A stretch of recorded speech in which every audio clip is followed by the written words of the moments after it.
নিয়েছি। দেখেন এখানে আটা নিয়ে নিয়েছি। আটাটা দেখেন এখানে আমি সুন্দর করে দেখিয়ে দিলাম। তো চিনি, লবণ, ইস্ট নিয়েছি পরিমাণ মতো, যতটুকু করে লাগবে আটা অনুযায়ী দিবেন। তো দেখেন চিনিটা দেখাচ্ছি যতটুকু নিয়েছি, মিষ্টিটা ঠিকই হবে। তো এখানে জাস্ট মিষ্টির একটা ভাব লাগবে, কিন্তু মিষ্টি হবে না বেশি। তো সবগুলো উপকরণ আমি এখন আটার সাথে মিশিয়ে নিচ্ছি। চাইলে এখানে আপনারা ময়দাও ব্যবহার করতে পারেন। তো এখন আমি একটু হাত দিয়ে সবগুলো উপকরণ একসাথে মিশিয়ে নিব।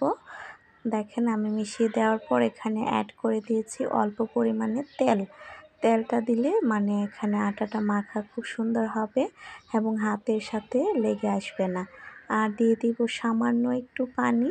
পানি দিয়ে তারপর আমি আটাটা এখানে ময়ান করে নিব। দেখেন ময়ান করা হয়ে গেছে। আমি আটাটা কিন্তু এখানে মথে নিচ্ছি ভালো করে। যত মথে নেবেন ততই কিন্তু সফট হবে। তারপর আমি এবার যেভাবে মথে নিলাম আপনারা এভাবে আটাটা মথে নেবেন। খুব সুন্দর করে মথা হয়ে গেছে।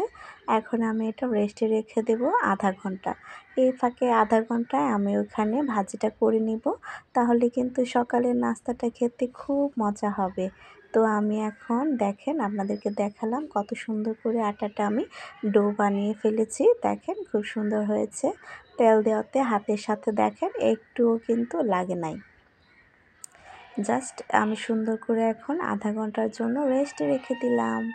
এখন আমি চলে যাব রান্নায়। এই যে এখানে আধা ঘন্টা রেস্টে রেখে এপাশে কিন্তু আমি এখন ভাজিটাকে করে নিব। দেখেন পেঁয়াজ আর তেল একসাথে দিয়ে এখানে কিছুক্ষণ ভেজে নেব। ব্রাউন কালার হয়ে গেলে আমি অন্য মশলাগুলো এখানে অ্যাড করে দিব। দেখেন একটু পানি দিয়ে তারপর হলুদের গুঁড়া, মরিচের গুঁড়া, ধনিয়ার গুঁড়া, জিরার গুঁড়া, লবণ একসাথে দিয়ে তারপর আমি এখানে মিশিয়ে নিব। কিছুক্ষণ কষানো হয়ে গেলে তারপর আমি 2টা ডিম এখানে দিয়ে দিব। 2টা ডিম ভেঙে এখানে দিয়ে তারপর কিছুক্ষণ ঢেকে রান্না করব।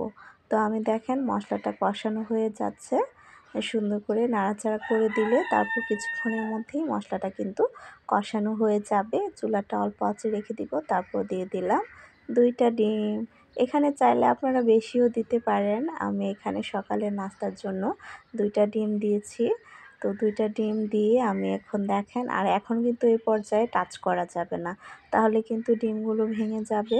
ডিমগুলো জাস্ট এখানে দিয়ে তারপর আপনারা আর টাচ করবেন না। কিছুক্ষণ 5 মিনিটের মতো রেখে দিলে, আর এদিকে আমি দেখেন যে আটাটা আমি এখানে ডো বানিয়ে রেখেছিলাম, এটাতে আমি অল্প একটু উপর থেকে সরিষার তেল দিয়ে দিচ্ছি ফ্লেভারের জন্য।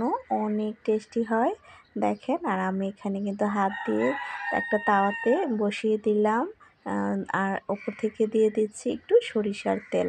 এটা আমি চুলাতে অল্প আঁচে রেখে অনেকক্ষণ রান্না করব, ভেজে নেব। তাহলে কিন্তু এটা এত টেস্টি হবে আর এত সফট হবে, মুখে দেওয়ার সাথে সাথে মিশে যাবে। দেখেন আমি হাত দিয়ে চেপে চেপে একটু সরিষার তেল দিয়ে এখানে তাওয়াতে কিন্তু এটা বসিয়ে দিলাম। এখন অন্য একটা চুলাতে এটা বসিয়ে দিব।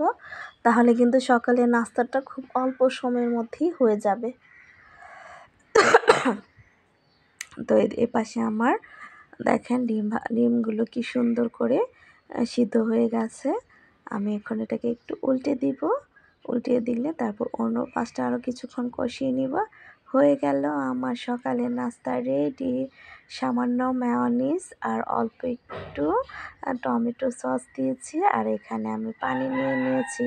প্রথমে পানিটা একটু খেয়ে নিব, নাস্তা বানাতে বানাতে গলা শুকিয়ে গেছে। আর এখন শুরু করে দিলাম নাস্তা খাওয়া। দেখছেন কত সফট হয়েছে আমার এখানে রুটিটা। এই যে আমি এটাকে পরোটার মতো অল্প তেলে ভেজেছি, খুব মজা হয়েছে।